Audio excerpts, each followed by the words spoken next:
Hello, my name is Kecie and I love history.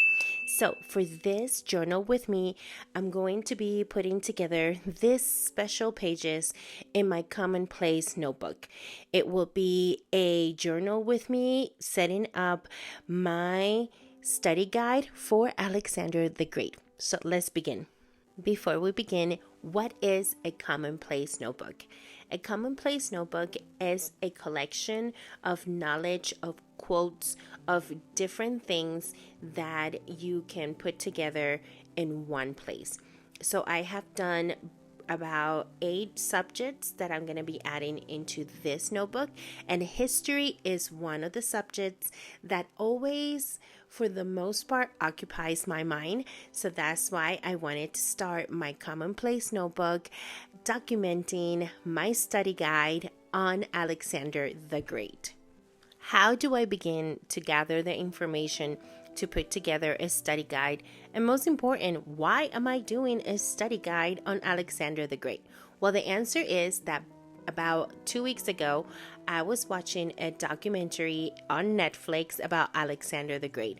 I love history, so any series that has to do with history, I'm going to gravitate towards that and I'm going to devour that series. So I was watching Alexander the Great, the docuseries on Netflix, and the docuseries were done so well that it just sparked my curiosity to learn more about Alexander the Great. So I wanted to put together these pages of the knowledge that I found on Alexander the Great. So how do I start putting together a study guide? My recommendation will be to start with a timeline. Having a timeline will help you to gather the information little by little. So I started with my timeline from Alexander the Great, and it's the one that I put on this sticker sheet on the left side of my journal, and that is the timeline that I'm going to follow. Is Alexander the Great story huge and very complicated and has a lot of information? You bet. So I didn't want to feel overwhelmed with the information. So what I did was I printed a timeline that I found online, and then I decided to document the events that were on that timeline. After I had all the timeline, all the events, I started doing research online. Most of the things that I gathered was from Wikipedia and other sites that gave me information on Alexander the Great. I then was trying to put that information in a Word document, and then I printed that information into clear sticker paper because I knew that I wanted to do this quickly and also to be some way pleasing to the eye. And I thought the best route to go is with just something typed on sticker paper. To help me bring the story, the things to life, I decided to search for some images about each event and then put those pictures in the year that that event happened. For example, this is 336 BC, and I just wrote what happened during that year, and then I put the pictures that correlated with that year. I found that doing journaling this way, which is different from what you might see out there, helps me to retain information even more. I love the process of putting the pages together. I love the process of doing the research and getting myself enveloped in the story, in the characters, and in the history. I just love all of that. And I love to put it here together in these pages. I try my best to make everything to look really nice because I love looking at these pages. This is my commonplace notebook, the place where I gather the knowledge that catches my attention that I love. Once I have the pictures and the information down for a specific event that happened in the life of Alexander the Great, I go in with my stamps and I stamp in the same color. I'm using this ink pack by Color Therapy called Cement, and I love the color. I'm trying to use the same ink color throughout. That way, I'm able to have this look instead of having different colors. I decided to go back to my first page because I noticed that it was too plain. It had empty spots. So I went back and I did a few of the stampings. The stamps that I'm using are from Studio Calico, and they are a different set of stamps. I'm looking for those things that catches my attention, and I love the stamp with the stars and then the foliage of the flowers and stuff, because I thought it made it seem like a vintage book, and I just wanted to have that look.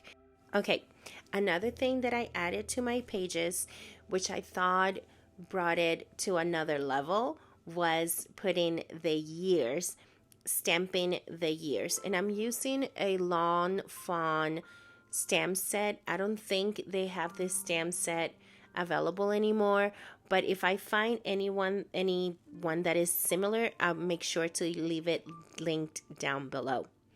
Stamping the year helps me to see at first glance what timeline I'm looking at, where in the timeline I am. Besides the stamps, I am also using stickers with the titles of the events that happened during that timeline. For example, here I'm talking about a siege and a battle, and I found on different websites pictures of the battle plans, of what they thought the battle plans were. And I thought it would be a good thing to add when talking about a specific battle that Alexander the Great fought and won. So that's what you see me here putting down. Now you see this sticker paper that I'm putting down is a craft sticker paper, and let me tell you, I am in love. Nowadays, when you look at different journaling videos, you will see a lot of creators using tea paper to put on their spreads, and it looks so beautiful. I don't have the time nor the energy or inclination to do tea paper. Kudos to you if that's what you do. I do not. I am lazy when it comes to that. I want something that is easy and that is going to have the same effect. So I found this sticker paper that comes in craft, and I love it. I am able to have kind of like that effect of the tea paper, but without the labor and easier. I just peel the sticker paper from the back of the sticker sheet, and I place it on my spreads, and I just love the look. Honestly, I am here for what's easy and for what makes me get up and journal, because if I have to jump through a lot of hoops just to set up a piece of paper, I'm not going to do it. So here you see me continuing to set up my pages. I try for my pages to look different, not to have the same setup. So I just try to place my pictures in a different way every time. That way it looks unique every single page. I printed so many pictures, and I tried for my pictures to have the same height. So you will see that all the pictures have the same height but not the same length. So I did I believe it was 1.5. as my height. I wanted to have that look, and I liked it. Before, I would just print the pictures and just do different heights, but I wanted this time to utilize my sticker sheet in a better way when I printed it. And I found that if I put all my pictures with the same height, I was able to print more pictures per sheet and save that way. And although I have to tell you that the sticker sheet that I use for the pictures, it was not the best. It didn't have the breaks on the back, so it was hard for me to peel the picture out. And I don't know, I had to find something better to do with my sticker sheets and find a better one. If you have any recommendations, let me know. I'm always exploring new materials to use in my journals. Okay, how many pictures did I print? Like I said, I printed a lot. And how did I decide to put the pictures in the spreads? I went with what felt good. I knew that I wanted to put at least 3 to 4 pictures per spread. I thought doing so will help me tell the story of what was happening. And I honestly love it. And once again, once I had the pictures down, I went in and put it the craft sticker paper. And then I also put it my stamp using, once again, the same color. I think for my future journaling pages, I would like to use stamps that coordinate with the story. I wish I had stamps that were about a sword and maps and all that. I'm sorry, I did not.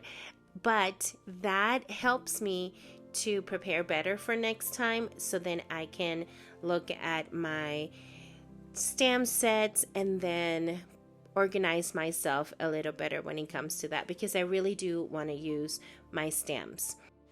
Now I'm going to be setting up my last 2 pages, and what I did was that the last page was the one where I did the things that Alexander the Great accomplished, all the innovations that he did, all the things that made a difference for today. So I'm not ending my study guide with his death.